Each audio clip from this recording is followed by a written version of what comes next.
오늘도 우리 양옆에 앞뒤 있는 분들을 축복하면서 인사하겠습니다. 하나님 은혜가 충만하시기 바랍니다. 우리 마음 문을 열고 오늘도 우리 함께 하나님의 말씀에 귀를 기울이겠습니다. 오늘 여러분들과 나눌 말씀의 제목, 다른 복음은 없다라는 제목입니다. 구약성경 창세기 25장을 보면 이 야곱과 에서의 이야기가 시작이 되죠. 이 인생의 우여곡절을 겪으면서 야곱은 마침내 그의 인생의 황금기라고 할 수 있는 성공하는 그 성공 시대에 도달하게 됩니다. 성공했다고 할 수 있는 금이 환양이라는 단어를 쓸 만한 그런 광경이 31장에서 나오고 32장으로 넘어가게 되죠.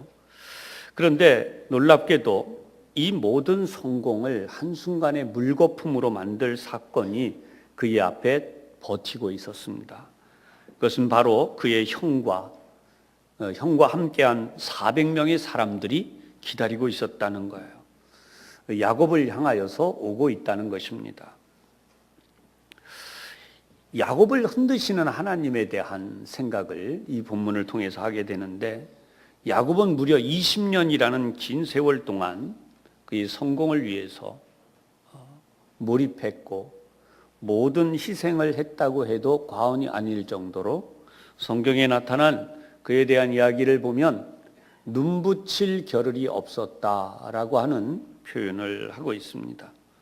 그런데 이렇게 긴 세월 동안 수고했음에도 불구하고 이제 하나님 앞에 절망하여서 부르짖는 시간이 되었습니다. 그는 이렇게 하나님 앞에 기도합니다. 나의 조부 아브라함의 하나님, 나의 아버지 이삭의 하나님, 주께서 전에 내게 명하시기를 네 고향 네 족속에게로 돌아가라. 내가 네게 은혜를 베풀리라. 그렇게 약속하지 않으셨습니까? 그런데 주께서 이렇게 많은 복과 또 재물 그리고 큰 가족을 이루게 해주셨는데 이제 에서가 나타나서 나와 내 처자를 다 죽일까 걱정입니다. 하나님 앞에 매달려서 기도하기 시작했어요. 그 유명한 야복 강가의 기도이죠. 왜 형이 야곱에게 두려운 존재가 되었습니까? 그것은 어린 시절 자라날 때 마치 철부지처럼 형과 티격태격했어요. 이제부터 나를 형이라 그래. 나는 형이 되고 싶어. 동생인 야곱은 형의 장자권을 넘보고 그리고 마침내 어머니와 공모해서 아버지를 속이고 형의 장자권을 가로챘습니다. 그것이 바로 축복을 대신하여 형의 축복을 받은 것이죠.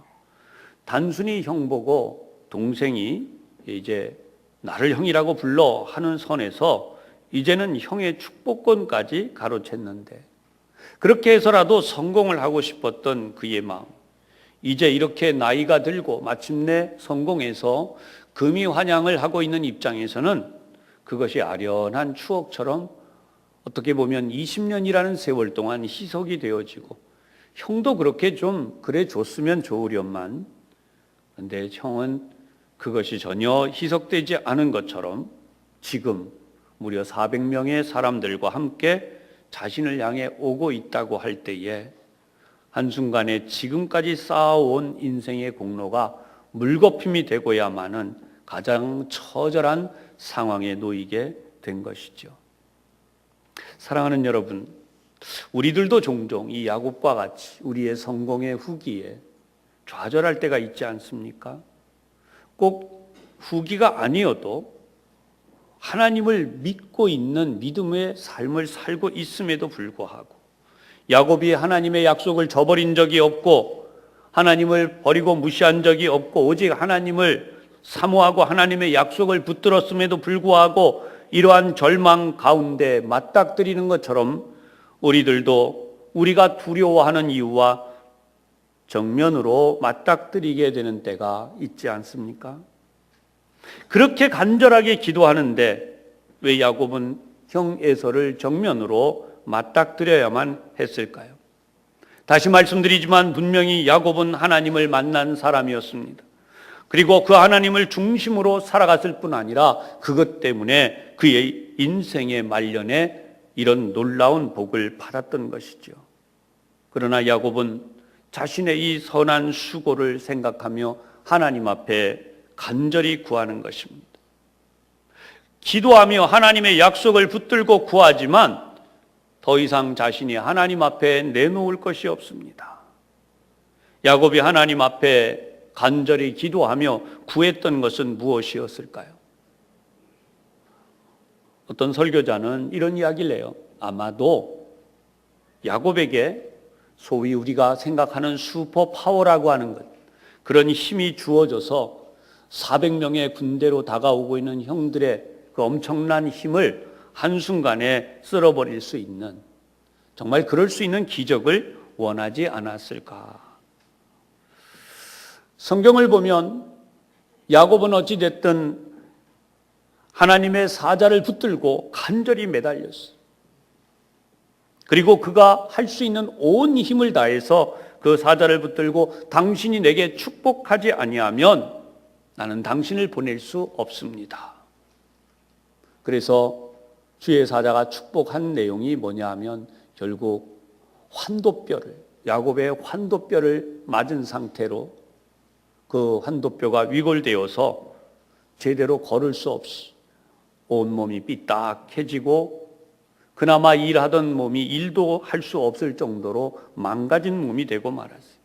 그리고는 그의 이름을 바꿔주셨습니다. 이제부터 너는 야곱이라 하지 않고 이스라엘이라 할 것이다. 사랑하는 여러분, 이 상태에서 야곱이 바로 형 에서를 만났다는 사실을 어떻게 생각하십니까? 오늘도 우리가 살아가는 신앙생활 속에서 우리의 힘으로 믿음 생활을 열심히 하고 있는데 그 믿음의 삶 속에서 하나님의 응답이 이루어지고 나타난 가운데 정말 자랑할 만한, 내세울 만한, 그래서 정말 무엇이 신앙생활 한 것인지를 보여줄 수 있는 그런 슈퍼 파워를 가진 그리스도인의 삶을 혹시 우리들이 꿈꾸고 있지 않는가 하는 말입니다. 그런데 뜻밖의 야곱은 가장 초라한 모습, 어떻게 보면 병들었다고 표현하긴 그렇지만 자기 몸 하나 제대로 가누지 못하는 가장 초라하고 불쌍한 모습으로 그의 형을 만나게 되었을 때 하나님은 야곱의 이름을 바꿔주시는 그 가운데서 이제까지는 네가 발목을 붙드는 너의 힘, 네 이름처럼 발목을 붙드는 자, 그 힘으로 살았다면 이제는 하나님을 붙드는 자로 살아가라. 할렐루야. 그래서 이름을 이스라엘이라 바꿔주셨다는. 그러나 정작 의지할 인간적 힘은 아무것도 남지 않았어요. 하나님만 의지할 수밖에 없는 바로 그 모습. 오직 이 세상에서 가장 두려운 존재로 다가오고 있는 형 앞에서 하나님만을 의지하고 서 있게 된 것입니다. 오늘 성경 본문을 보면 바울 사도의 아주 처절한 외침이 들립니다. 바울 사도는 그 안에 선한 것이 없다. 자신 안에 선한 것이 없다. 절망합니다. 오호라 나는 곤고한 사람이로다. 바울이 당시 갈라디아 교회에 전한 서신에서는 오늘 이런 표현이 나오죠. 오늘 성경 본문 6절입니다. 그리스도의 은혜로 너희를 부르신 이를 이같이 속히 떠나 다른 복음을 따르는 것을 내가 이상하게 여기노라. 사랑하는 여러분, 이같이 속히 떠나라는 이 말씀, 도대체 어떤 말씀이기에 그럴까요? 갈라디아 교회 성도들의 특징이 있었습니다. 많은 이방인 교회에서 있었던 그런 내용들과는 사뭇 다른 것인데요. 바로 이방인 지역의 교회들이 가지는 문제가 신앙생활을 적당히 하려는 거예요. 세상과 적당히 타협하고자 했던 그런 교회들이 대부분의 이방 지역들의 교회였다면 그런 교회들과는 달리 정말 열심히 신앙생활을 하고자 믿어보고자 했던 성도들이 바로 이 갈라디아 교회의 성도들이었다라고 합니다. 그래서 티모시 켈러라는 목사님이 있는데요, 미국의 목회자들 가운데 굉장히 설교를 잘 하시는 분으로 해서 한국에도 설교집이 비교적 많이 알려져 있죠. 이 글 속에 이런 표현을 했어요. 바울은 갈라디아 교회를 덮친 신자다운 삶에 대한 오해, 이런 표현을 했어요. 신자다운 삶에 대한 오해를 두고 볼 수 없어서 분노를 폭발시킨다. 갈라디아서는 바울이 가장 화를 내면서 쓴 편지이다라고 얘기해요. 생각해 보세요, 여러분. 교회 설교를 쓰고 편지를 쓸 때 가장 부드러운 모습으로 써는 것이 일반적인데, 이 편지는 그동안 바울이 분노를 터뜨린 서신들이 많이 있었지만 그 중에도 가장 크게 분노를 터뜨렸다라고 하는, 그래서 그 부분이 갈라디아서 6장 11절에 나오고 있는 내가 직접 큰 글씨로 이렇게 썼다. 바울은 말년에 그의 눈이 안 좋아서 글씨를 제대로 보거나 쓰기 어려웠다는 거예요. 그럼에도 불구하고 직접 글을 쓸 정도였다는 거예요. 왜냐하면 이단의 공격이나 바울 자신의 사도권을 문제 삼고 있는 다른 이방인 교회보다 더 강력하게 이 교회에 대하여 그런 책망의 글을 쓰게 된 것은 바로 복음을 변질시켰다라고 하는 거예요. 사랑하는 여러분, 갈라디아 교회는 어느 교회보다도 더 열심히 믿고자 했음에도 불구하고 그 믿고자 하는 열심이 어떤 식으로 갔는가? 바로 지금 우리가 믿는 이 정도가 아니라 정통 교회, 정통 기독교 신학의 원류라고 할 수 있는 바로 유대교를 찾아 들어가는, 이 유대교에서 하고자 하는 대로 세례를 받아야 된다. 정말 열심히 믿으려다 보니까 세례를 받는 일까지 찾아가게 돼요. 이 부분을 이런 설명을 했어요. 우리는 우리의 마음의 만족을 위한 영광을 만들어낸다. 그것이 종교적이든 세속적이든, 종교적이란 것은 이 규칙들을 붙들면 안전한 구원, 완전한 구원을 받는다라고 생각하는 부분이고, 세속적인 붙들면 내가 이것을 붙들면 세상에서 그나마 떵떵거리며 살아갈 수 있다라고 하는 그런 부분이라는 거죠. 어떻게 보면 우리가 살아가는 세상에서 이런 자기 구원의 메시지가 대단히 중요한 것으로 보여지지만 알고 보면 자기 구원, 자기 중심의 이 메시지는 또 다른 타락을 가져온다는 거예요. 우리 스스로 하나님의 영광을 대신하는, 하나님의 거룩하신 뜻을 대신하는 구세주를 만들어 놓고 만다는 거예요. 그래서 오늘 성경은 그 부분에 대하여 명백히 책망하는데, 6절에 나온 것처럼 이같이 속히 떠나 다른 복음을 따르는 것을 내가 이상하게 여기노라. 7절에 다른 복음은 없나니 다만 어떤 사람들이 너희를 교란하여 그리스도의 복음을 변하게 하려 함이라. 그 결과 발저리하에 다른 복음을 전하는 자가 있다면, 다른 복음이 뭡니까? 유대 근본주의예요. 더 잘 믿을 수 있다고 말하면서 당신들은 지금까지 신앙생활이 훌륭하다, 그런데 이보다 더 훌륭하게 믿는 방법이 바로 유대 근본주의로 들어가서 할례를 받으며 율법을 제대로 준행하는 것이다 라고 하는 이들이 교회 안에 들어왔다는 거예요. 그래서 이들을 따라가는 갈라디아 교회의 성도들이 됐다는 겁니다. 그러면서 그들은 자부심을 가진 거예요. 우리는 진짜로 잘 믿고 있어. 바울은 이 부분에 대하여 설령 그런 자들이 하늘에서 내려온 천사라 할지라도 저주를 받을지어다. 왜 그랬을까요? 오늘 앞에 서두에서 제가 여러분들에게 말씀드린 야곱이 하나님을 믿기는 믿었어요.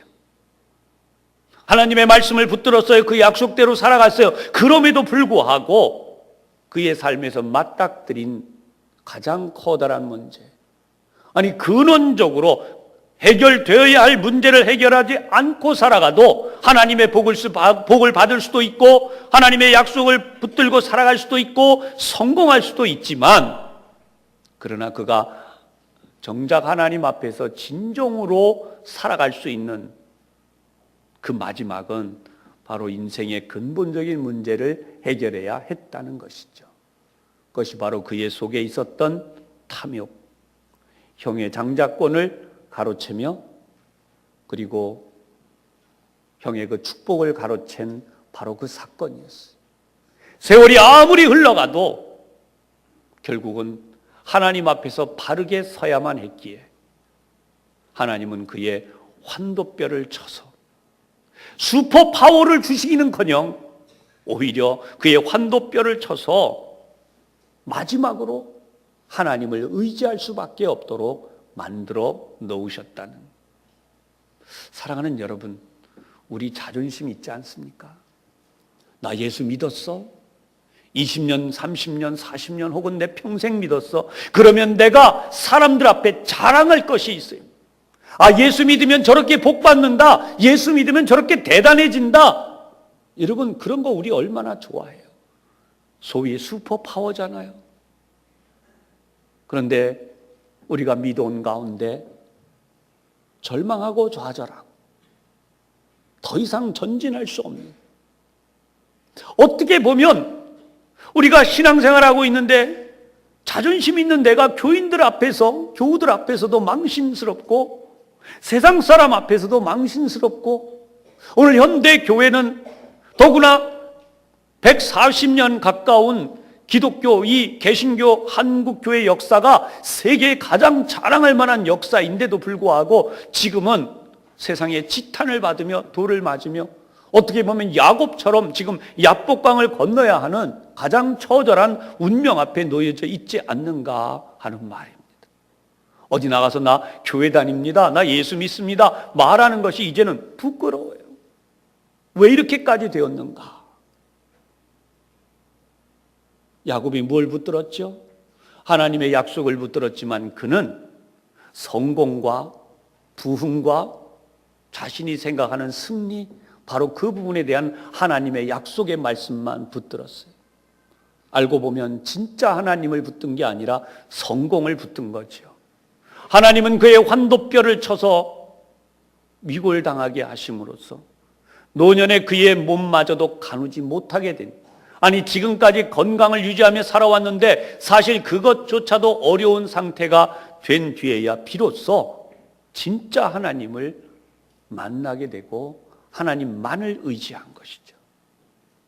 갈라디아 교회 성도들을 향한 사도 바울의 강력한 외침은 바로 그것입니다.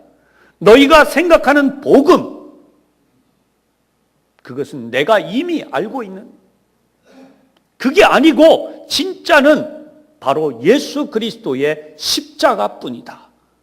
할렐루야. 여러분, 오늘 성경 본문 조금 앞쪽을 가면 4절에 바울이 이렇게 이야기해요. 그리스도께서 하나님 곧 우리 아버지의 뜻을 따라 이 악한 세대에서 우리를 건지시려고 우리 죄를 대속하기 위하여 자기 몸을 주셨으니. 이 세대를 뭐라고 이야기하나? 이 악한 세대. 단이 한마디로 일갈해버립니다. 그 당시에 얼마나 성스럽게 거룩하게 살아보겠다고 몸부림친 그런 성도들이었겠어요. 아니, 로마에서 가장 멋진 도시 중에 하나인 바로 이 갈라디아, 얼마나 멋진지 몰라요. 고린도와는 또 다른, 어떻게 보면 더 귀족적이고 더 선비적이고 더 훌륭한 도시. 오늘도 우리는 더 나은 기독교, 더 나은 사회를 이야기하지만 이 세상 속에서는 당시의 그 세대를 이 악한 세대라고 일갈했듯이 지금도 마찬가지라는 거예요. 아무리 도덕이 올라가고 많은 배움이 이루어지고, 여러분 우리 사회를 보십시오. 초등학교, 중학교, 고등학교, 대학교, 대학원 그 이상 얼마나 많은 사람들이 지식을 축적했고 도덕을 쌓았습니까? 그럼에도 불구하고 연일 뉴스를 장식하고 있는 이야기는 우리를 더 절망하게 만드는 이야기들이, 입에 담을 수 없는 처참한 사건들이 뉴스에 나오고 있고, 그 사람들이 다름 아니라 바로 그런 소위 엘리트라고 자랑하고 있는 이들 가운데에도 상당수가 있다. 더구나 하나님의 거룩한 말씀을 오염시키고 무너뜨리는 것은 그 시대에나 지금이나 마찬가지여서 명백하게 이 말씀이 있습니다. 바울은 자기 자신에 대한 고백을 합니다. 11절, 조금 더 내려간 오늘 본문에서 11절부터 형제들아, 내가 너희에게 알게 하노니 내가 전한 복음은 사람의 뜻을 따라 된 것이 아니니라. 여러분, 교회 밖의 세상에서 요구하는 게 있어요. 기독교는 거듭나야 된다. 소위 말하는 타 종교 내지는 기독교에 대한 반감을 가진 이들, 또는 기독교에 대한 변화를 요구하는 이들, 그런 단체들이 하는 이야기입니다. 기독교가 변해야 된다. 근데 어떻게 변해야 되냐? 이 사회에 적응하기 위해서, 타 종교와 잘 화합하기 위해서, 이 나라에서 필요한 종교로, 이 나라의 사람들이 환영할 수 있는 그런 종교로 거듭나야 한다. 그런데 이상하게 그 이야기가 교회 안에서도, 신학교 안에서도 이런 이야기가 나오기 시작했다는 거예요. 그런데 분명히 11절의 말씀에 내가 전한 복음은 사람의 뜻을 따라 된 것이 아니니라. 어느 정도냐? 12절, 이는 내가 사람에게서 받은 것도 아니요 배운 것도 아니요. 사람에게서 받아서도 안 되고 배운 것도 아니고 어떻게 됐나? 오직 예수 그리스도의 계시로 말미암은 것이다. 여러분, 예수 그리스도의 계시가 무엇입니까?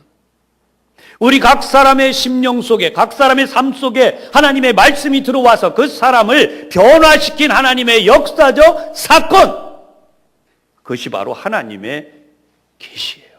예수 그리스도의 계시예요. 바울은 자기 자신의 이야기를 합니다. 13절, 내가 이전에 유대교에 있을 때에 행한 일을 너희가 들었거니와. 바울이 어떤 사람이었는가? 하나님의 교회를 심히 박해하여 멸하고, 14절, 내가 내 동족 중 여러 영갑자보다 유대교를 지나치게 믿어 내 조상의 전통에 대하여 더욱 열심히 있었으나. 자, 여기서 두 가지 이야기가 나와요. 하나는 바울은 지금 갈라디아 교회 성도들이 유대교로 귀화하려고 하는, 유대교로 되돌아가려고 하는 그 엄청난 열심, 사실은 내가 그들보다도 더 열심히, 유대인들 중에 그 어느 누구보다도 더 열심히 내가 유대교를 믿었는데 지나치게 믿었다 이 말. 열심히 있었다. 그런가 하면 또 한 가지는 내가 유대교에 있었을 때에 하나님의 교회, 다시 말하면 예수 믿는 이들을 박해했다는, 멸했다 그랬어요. 구체적으로 설명하면 예수 믿는 사람들을 핍박했어요. 예수 믿는 사람들을 체포해서 감옥에 넘겨갔어요. 예수 믿는 사람들을 죽이기까지 했어요. 여러분, 우리는 우리에게 어떤 허물이나 문제될 것이 있으면요, 덮고 싶어 해요. 안 그렇습니까? 우리 모두가 다 그렇잖아요. 지난 얘기는 좀 하지 말자. 근데 바울은 어땠나? 서신을 쓸 때마다, 서신서마다 자기의 이 이야기를 해요. 자기의 부끄러운 문제, 어려웠던 문제들. 적어도 사도로 일하기에는 교회를 박해했었다는 이 꼬리표는 좀 떼고 싶지 않아요? 이왕이면 말 안 하는 게 좋잖아요. 그런데 구태여 이 말을 하는 거예요. 왜 그래요? 나는 가장 연약한 자요, 나는 버려진 자요, 나에게는 기대할 것이 없다라고 하는 가장 절망적인 선언을 여기서 하는 거예요. 야곱이 환도뼈를 맞고 피딱거리며 자기 몸을 간신히 지탱하며 걷던 모습과 마치 유사한 것이죠.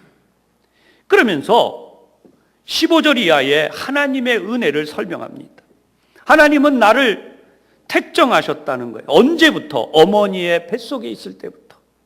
그래서 그의 은혜로 나를 부르시니까, 하나님의 은혜로 나를 부르시고, 그래서 나를 택하셔서 지금 이렇게 쓰시는데 어떻게 하는가? 16절, 그의 아들 예수님에 대한 이야기를 이방에 전하기 위하여 그를 내 속에 나타내시기를 기뻐하셨을 때에, 바울이 예수님에 대하여 깨닫게 된 것이 바로 이 사건이죠. 예수님에 대하여 내 속에 나타내시기를 기뻐하셨을 때에, 그것이 바로 12절 끝에 나온 예수 그리스도의 계시이죠. 사람에게서 받은 것도 아니고 배운 것도 아니라 오직 그리스도의 계시뿐이다. 그럴 때 바울은 어떻게 했는가? 16절, 내가 곧 혈육과 의논하지 아니하고. 혈육, 여러분 어려움이 있거나 문제가 있으면 누구 먼저 제일 의논해요? 아내는 남편에게, 남편은 아내에게, 그리고 부모님께, 형제들에게. 그렇잖아요. 그게 당연한 거죠. 그런데 바울은 어떻게 했나? 앞에 나온 것처럼 사람에게서 배운 것도 아니고 사람에게서 받은 것도 아니고, 그리고 오직 하나님께로부터 받은 것인 만큼 하나님을 향해 갔다는 거예요. 17절에 보면 나보다 먼저 된 사도된 자들을 만나려고 예루살렘으로도 가지 않았다는 거예요. 그리고 오히려 아라비아로 갔다가 다메섹으로 돌아갔다. 여러분, 여기서 나오고 있는 나보다 먼저 사도된 자들이란, 우리가 소위 말하면 이 사회에서 출세를 하거나 뭘 좀 하려고 그러면 어떻게 해요? 줄을 서잖아요. 나보다 뛰어난 사람한테 가서 줄도 서고 도움도 구하고 자문도 구하고. 바울은 그렇지 않았다는 거예요. 오히려 난 하나님 중심으로 살아가기 위해서 어떻게 했는가? 바로 그러한 사람들을 찾아간 게 아니라 아라비아, 학자들은 여기가 광야라고 그래요. 광야에 가서 기도했다는 거예요. 하나님만 바라봤다는 거예요.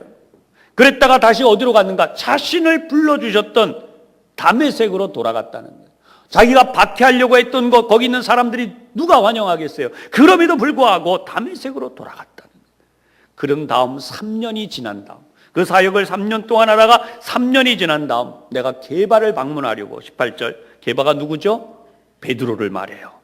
베드로를 방문하려고 찾아갔는데 예루살렘에 가서 딱 15일만 있었다는 거예요. 15일을 머무는 동안 주의 형제 야고보 외에 다른 사도들을 보지 못하였노라.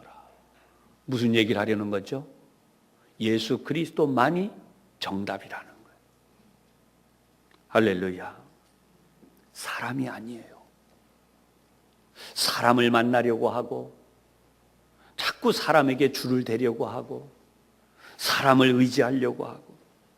갈라디아 성도들아, 그 사람들을 붙잡지 말아라.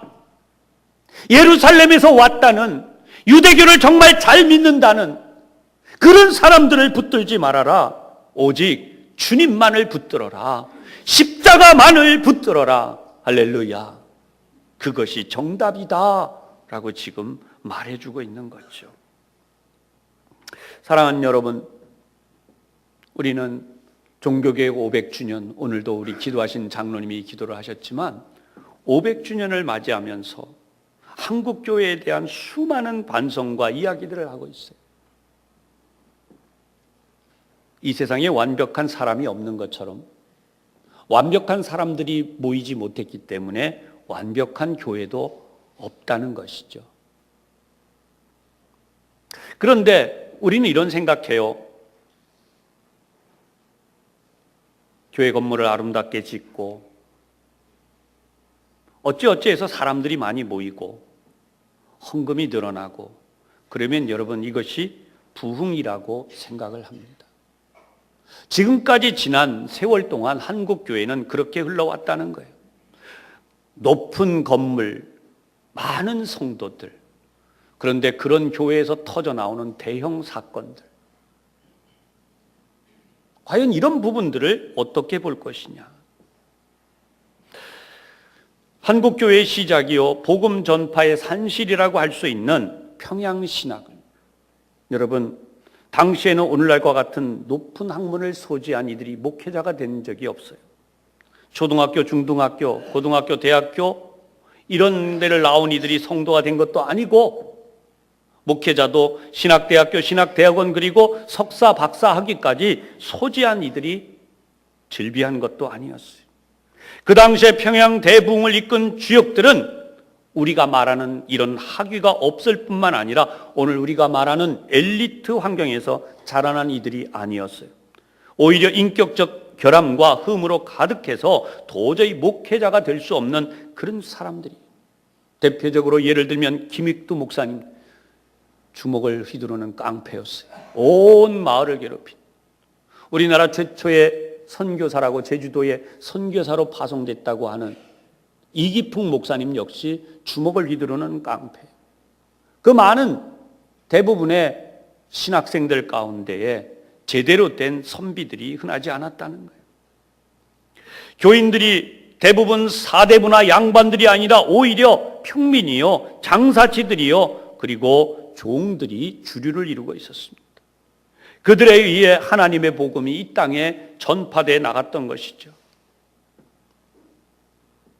그런데 이 500주년을 맞이하는 140여 년이 흘러가는 동안 기독교 복음은 무엇을 했는가라고 할 때에 외형적으로 건물을 지었고 사람들을 모았고 그 사람들이 나는 어떤 그리스도인으로 살아가고 있는가라고 하는 이런 모습을 외형적으로 보여주는 데에 그쳤기 때문에 진정한 성도라고 할 수 있는, 진정한 그리스도인이라고 할 수 있는 작은 예수로 살아가는 이들이 제대로 드러나지 못했다는 것입니다.